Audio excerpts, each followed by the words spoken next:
Saudara-saudara yang dirahmati oleh Allah Subhanahu wa taala, alhamdulillah pada malam hari ini kita bisa berjumpa kembali dalam kajian kita berikan yang insyaallah pada malam hari ini kita sampai kepada hikmah yang ke-13.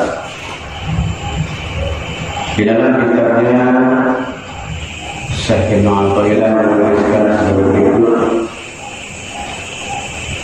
Kaifa yashrabu suwarul aqwali muntabi'atun fi mir'atihi an kaifa yarhalu ila Allah wa huwa muqabbalun bi syahawatihi an kaifa yatma'u an yadkhula hadratillah wa huwa lam yatatahharu min janabati wa falati an kaifa yarhalu an yafhama daqa'iqul asrari wa huwa lam yatub min hafawatihi. Yang maknanya kurang lebih sebagai berikut: Kaifa yashraku qalbu, bagaimana akan bersinar hati seseorang, suwarul aqwali muntabi'atun fi mir'atihi, sedangkan tergambar dunia atau gambar dunia masih terlukis di dalam cermin hatinya.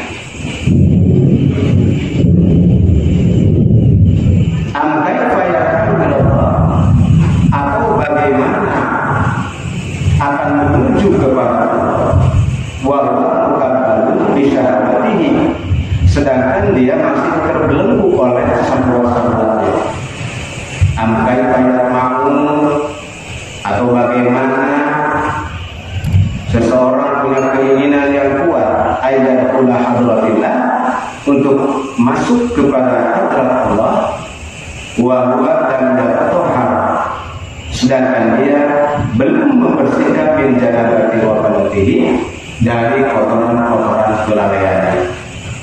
Kaifa yarju, atau bagaimana seseorang ayyafhama, akan mendapat kepahaman daqa'iqul asrari, dari rahasia-rahasia yang tersembunyi, wa huwa lam yatub min hafawatihi, sedangkan dia belum bertaubat dari kesalahan-kesalahannya. Nah, di dalam kitab ini ada sebuah kalimat-kalimat ini mengandung pertanyaan.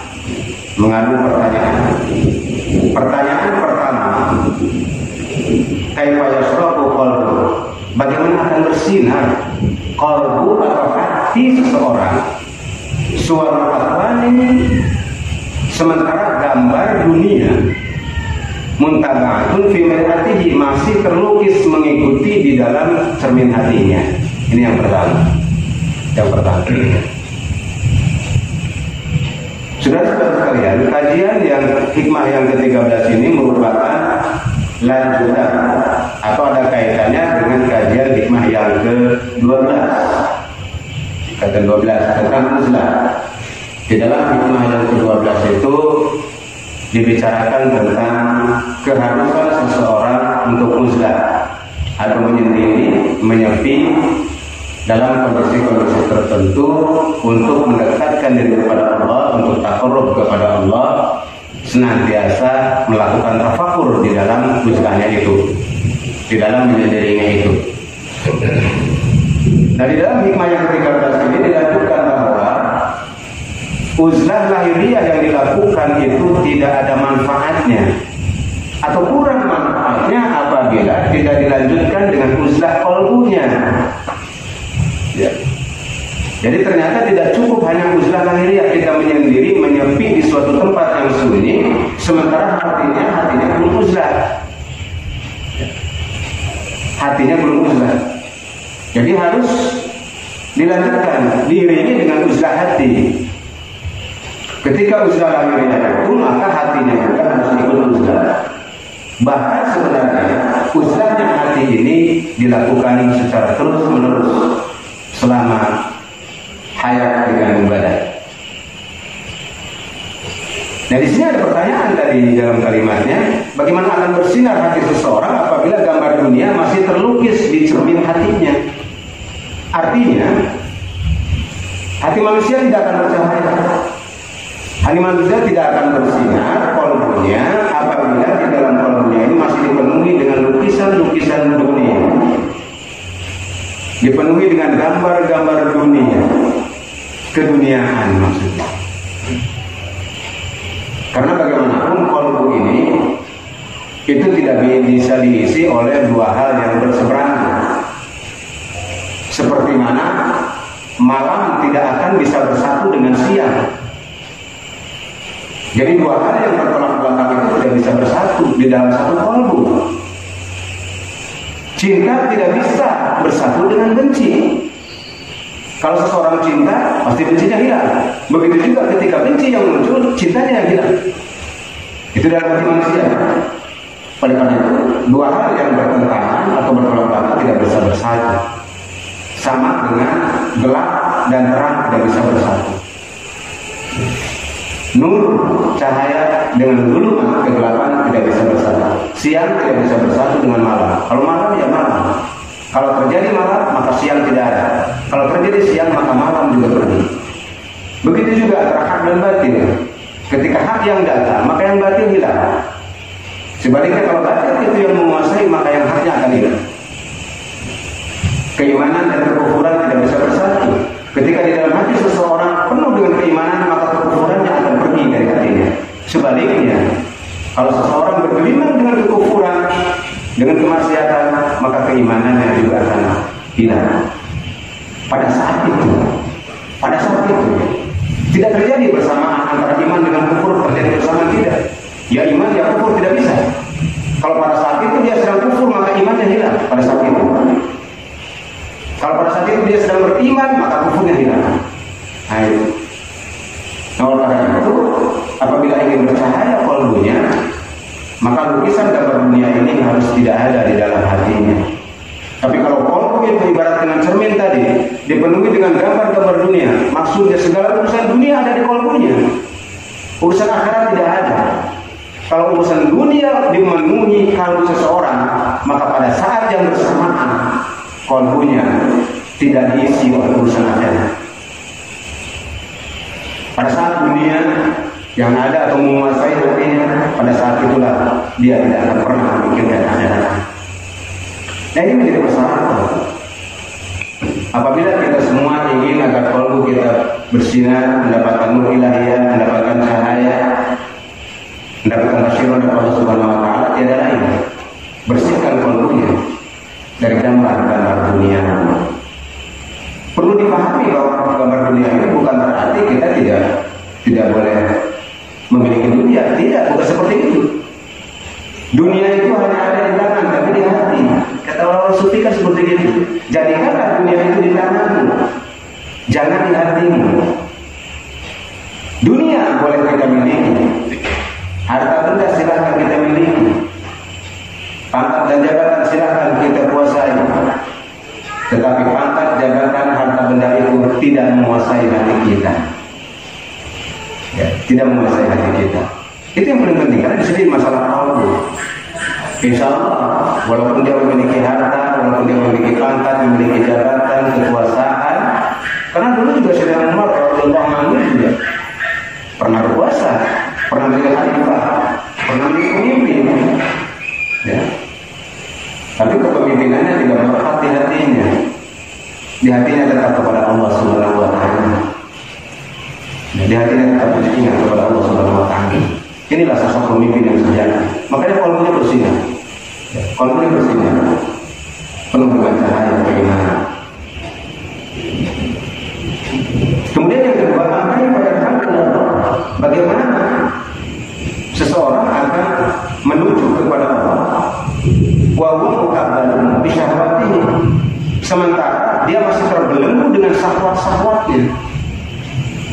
Nah, seseorang yang sedang menuju kepada Allah, ingin taqarrub kepada Allah, ingin dekat kepada Allah,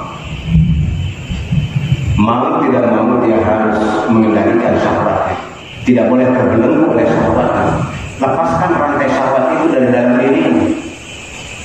Syahwat ini adalah keinginan terhadap hawa nafsu atau keinginan terhadap dunia. Itu adalah syahwat. Memang syahwat itu ada dalam diri manusia. Tetapi bagi orang yang ingin mendekat kepada Allah, lepaskan rantai syahwat itu dari diri kita. Jangan dikuasai oleh syahwat, oleh nafsu yang membabi buta tentang urusan-urusan selain Allah, selain perintah-perintah Allah. Jangan menguasai kalbunya. Orang yang dikuasai dengan syahwat itu tidak akan sampai kepada Allah. Tidak sampai menemukan makrifat. Tidak akan mengenal Allah dengan sesungguhnya. Karena memperturutkan syahwat dan hawa nafsunya. Maka dia akan dikendalikan oleh nafsunya, oleh syahwat. Bagaimana mungkin seseorang yang dikendalikan dengan nafsu dan syahwat akan ingat Allah, akan patuh dan tunduk kepada perintah Allah? Karena dia sudah dikendalikan oleh syahwatnya. Hanya yang diperturutkannya adalah hawa nafsunya, syahwatnya. Bahkan apabila orang sudah terbelenggu dengan syahwatnya, dia akan terang-terangan melanggar perintah Allah. Berani melanggar perintah Allah, berani menentang perintah Allah dan Rasulullah SAW. Itulah dahsyatnya syahwat. Tapi kalau syahwat ini dikendalikan, maka syahwat ini dia akan tunduk kepada keimanan. Syahwat manusiawinya akan tunduk kepada keimanan, digunakan untuk kebenaran, digunakan untuk mematuhi perintah Allah, digunakan untuk menegakkan keadilan, bukan malah berbuat kezaliman. Kalau orang yang dibelenggu dengan syahwat, maka kekuasaannya akan digunakan untuk berbuat zalim kepada sesama manusia. Tapi kalau orang yang beriman, maka kekuasaannya, syahwatnya dikendalikan untuk menegakkan keadilan, mematuhi perintah-perintah Allah. Tidak akan sampai kepada, tidak akan sampai menuju kepada Allah. Dia akan terkendala, dia akan terhijab oleh syahwatnya. Yang jelas akan mengalami kesulitan untuk sampai kepada Allah Azza wa Jalla. Yang ketiga, kaifa yatma'u ayatul hadratillah. Maka bagaimana orang punya keinginan yang sungguh-sungguh yadkhulu hadratillah, untuk masuk kepada hadrat Allah, untuk masuk kepada hadrat Allah, mengenal Allah dengan hakiki, untuk tenggelam di dalam kecintaan kepada Allah. Wa huwa lam yataharram min janabatin, sementara dia belum membersihkan dari janabah. Janabah ini adalah kotoran-kotoran, junub. Itu kotoran dari kelalaiannya. Dia tidak akan masuk kepada hadirat Allah apabila orang tersebut lalai, masih penuh dengan kotoran kelalaian. Artinya dia tidak mengingat Allah, jauh dari mengingat Allah, karena di dalam kalbunya mengingat selain Allah. Bagaimana mungkin bisa masuk kepada hadirat Allah? Bagaimana mungkin dia bisa mengembara di dalam alam kerohanian menuju kepada hadirat Allah, sementara di dalam kalbunya tidak ada asma Allah, tidak pernah ingat Allah. Ketika dia berbicara tidak ingat Allah, ketika dia melakukan sesuatu tidak ingat Allah, ingatnya yang lain, maka tidak akan sampai kepada Allah, tidak akan masuk kepada hadirat Allah. Oleh karena itu dia lain, orang-orang yang ingin masuk kepada hadirat Allah ini harus memperbanyak zikrullah, baik secara sendiri-sendiri maupun secara berjamaah, baik secara sir maupun secara zahir. Lakukan harus zikrullah, ingat kepada Allah di setiap waktu dan di setiap keadaan, serta dimanapun berada, ingat selalu kepada Allah. Kemudian yang keempatnya, angkai fayarju ayyafhama. Bagaimana mungkin seseorang itu akan memahami sesuatu daqaiqul asrar, sesuatu yang rahasia dan tersembunyi? Bagaimana orang itu bisa memahami sesuatu yang bersifat rahasia dan tersembunyi? Wa huwa lam yatub min haqqatihi, sedangkan dia belum bertaubat dari segala macam kesalahannya. Nah, tidak akan dibukakan hijab Allah, tidak akan dibukakan rahasia-rahasia ilahiyah, rahasia-rahasia kegoiban, rahasia-rahasia ketuhanan, apabila orang itu masih penuh dengan lumpur dosa dan kesalahan dan tidak mau bertaubat dari dosa dan kesalahannya. Dosanya ini akan menjadi hijab, sehingga hatinya tidak bisa memandang hadirat Allah dengan batin. Dia tidak bisa mengenal Allah dengan batinnya. Dia tidak bisa merasakan bahwa Allah hadir dalam kehidupannya, karena terhijab oleh dosa-dosa yang belum ditaubat. Oleh karena itu syaratnya, apabila ingin memiliki basyirah yang tajam, segeralah bertaubat terlebih dahulu dari dosa-dosa dan kesalahan yang pernah dilakukan. Jangan ditunda-tunda, karena dosa itu ibarat kotoran yang menempel di dalam cermin hati. Kalau kotoran itu masih menempel di dalam cermin, maka cermin itu menjadi buram. Bahkan kalau sudah terlalu banyak kotoran, menjadi hitam lebam, tidak bisa memantulkan cahaya dan tidak bisa nembus sesuatu yang tersembunyi.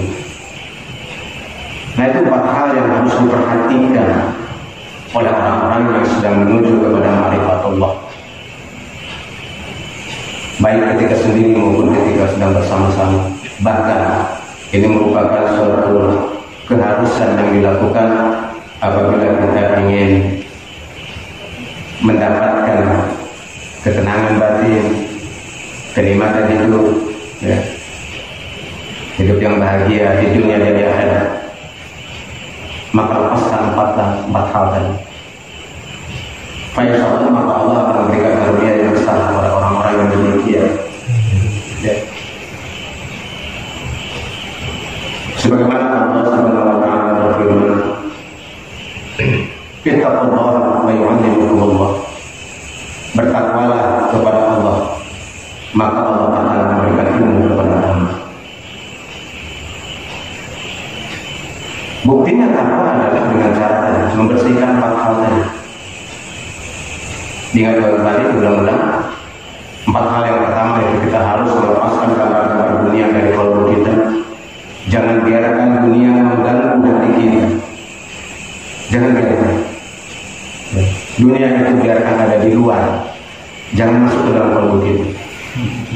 Semua urusan dunia ada di luar kalbu, jangan dimasukkan di dalam kalbu kita.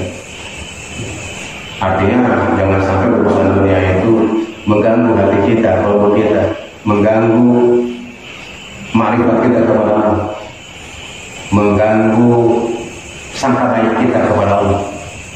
mengganggu tauhid kita kepada Allah, mengganggu ibadah kita kepada Allah. Jangan sampai. Ya. Urusan dunia kita biarkan berada di luar kolbu kita, yang bisa kita jalani tanpa harus masuk ke dalam kolbu. Kemudian yang kedua, jauh syahwat, lepaskan dari syahwat dan hawa nafsu. Jangan sampai terbelenggu oleh hawa nafsu, oleh syahwat, oleh keinginan-keinginan yang bersifat duniawi, yang justru akan mengganggu hubungan kita dengan Allah Subhanahu wa Ta'ala. Kemudian yang ketiga, yaitu bersihkan segala macam kelalaian-kelalaian. Terus-teruskan mengingat kepada Allah, mengingat kepada Allah. Dan yang keempatnya adalah segera bertaubat pada dosa dan kesalahan-kesalahan. Segera bertaubat, jangan ditunda-tunda. Inilah perilaku orang-orang yang bertakwa. Apabila ini dilakukan, maka wa yu'allimukumullah, maka Allah akan memberikan ilmu kepada kamu. Apabila ini dilakukan empat hal ini dengan konsisten, kontinu, dengan kesabaran, dengan mujahadah dilakukan, maka Allah akan menurunkan ilmu kepadanya. Allah yang akan memberikan ilmu. Ya. Sebagaimana sabda Rasulullah SAW menyampaikan, "Man 'amila bima ya'lamu wa radhahu Allahu 'ilmu ma lam yu'lam." Barang siapa yang mengamalkan ilmu yang dimilikinya, wa radhahu Allahu 'ilmu, maka Allah akan mewariskan kepada orang itu ilmu malam yu'lam, yang belum diketahui. Ayo.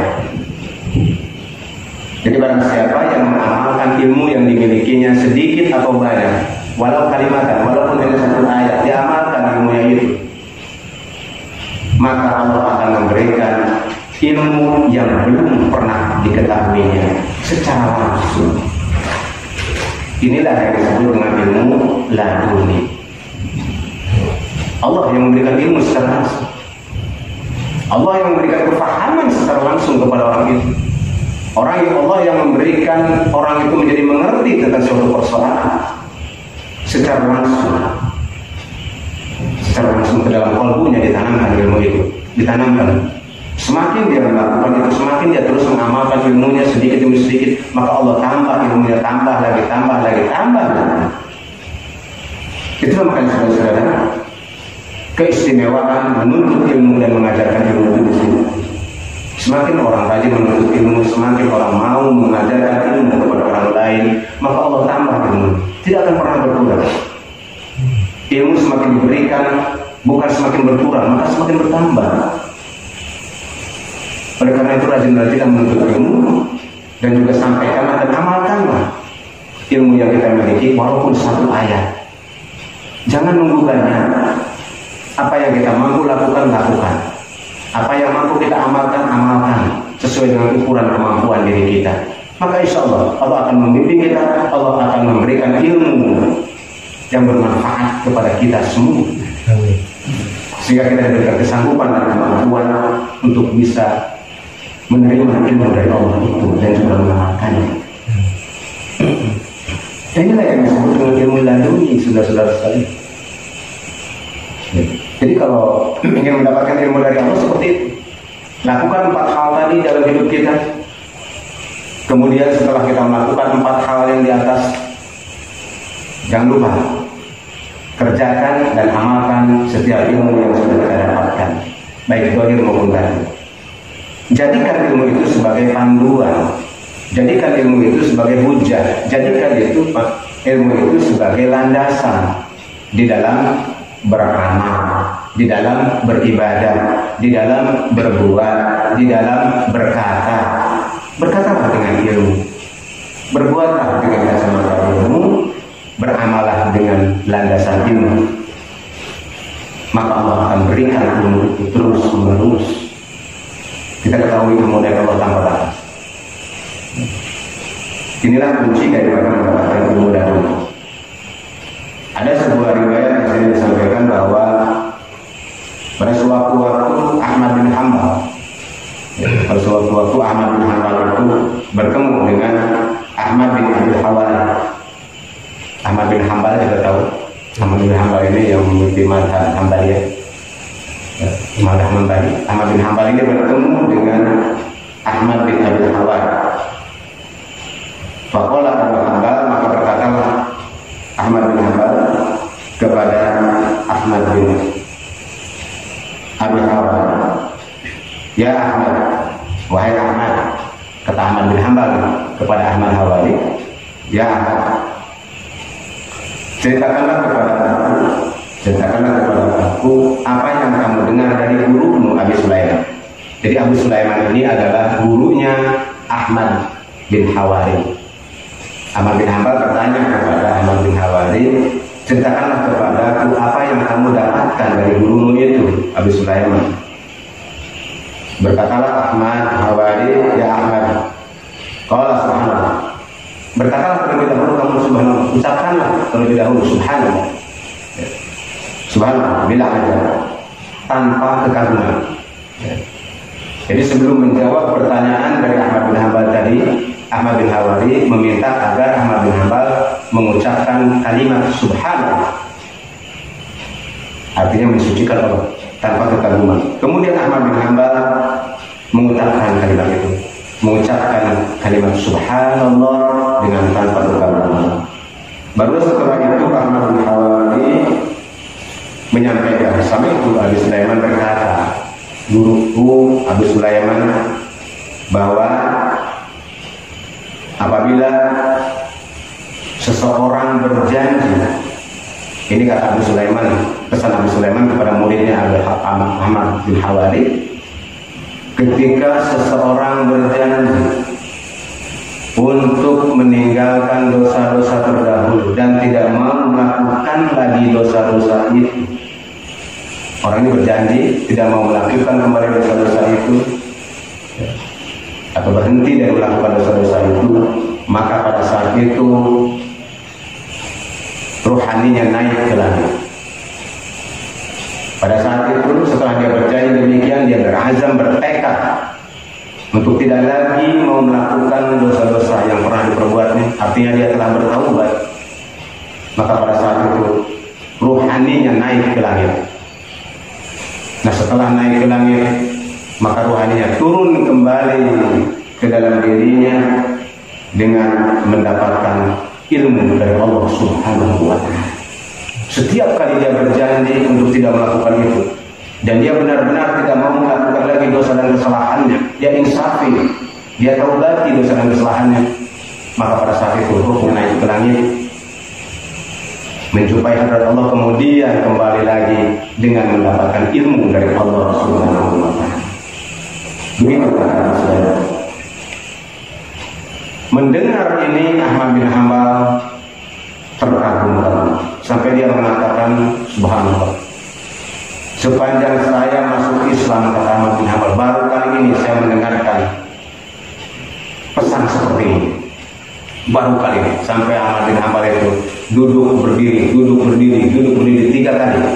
Saking takjubnya dengan kalimat itu. Dia terkejut dengan kalimat itu. Luar biasa. Masya Allah. Gitu. Ahmad bin Hambal sangat kagum dengan kalimat seperti itu. Dan sangat kagum. Kemudian Ahmad bin Hambal mensitir kembali sabda Rasulullah SAW, "Man 'amila bima ya'lamu warasallahu 'ilman ma lam yu'lam." Barang siapa yang mengamalkan ilmu yang dimilikinya, maka Allah akan mewariskan kepada orang itu ilmu yang tidak pernah diketahuinya, yang disebut dengan ilmu darurah. Kalimat Rasul ini diucapkan kembali oleh Ahmad bin Hambal setelah dia mendengar pesan dari Abu Sulaiman. Diucapkan kembali sampai kemudian Ahmad bin Hambal mengatakan, "Shadaqta wahai Abi." Shadaqta Abi Hasan, shadaqta Ahmad, shadaqta Syekh. Benar engkau wahai Ahmad bin Hawari, dan benar juga guru. Karena Ahmad bin Hambal mendengar tentang sabda Rasulullah SAW tadi. Nah, itu keistimewaan. Nah, itulah saudara-saudara sekalian, dalam kesempatan ini mudah-mudahan secara pelan ya, sesuai dengan ukuran kemampuan kita belajar untuk selalu memperbaiki diri kita sesuai dengan ukuran kemampuan kita sedikit demi sedikit. Sedikit demi sedikit dengan penuh kesabaran, insya Allah Allah akan menuntun diri kita pelan-pelan, menuntun diri kita. Dan juga yakin Allah lah sesungguhnya yang menurunkan ilmu itu ke dalam hati kita.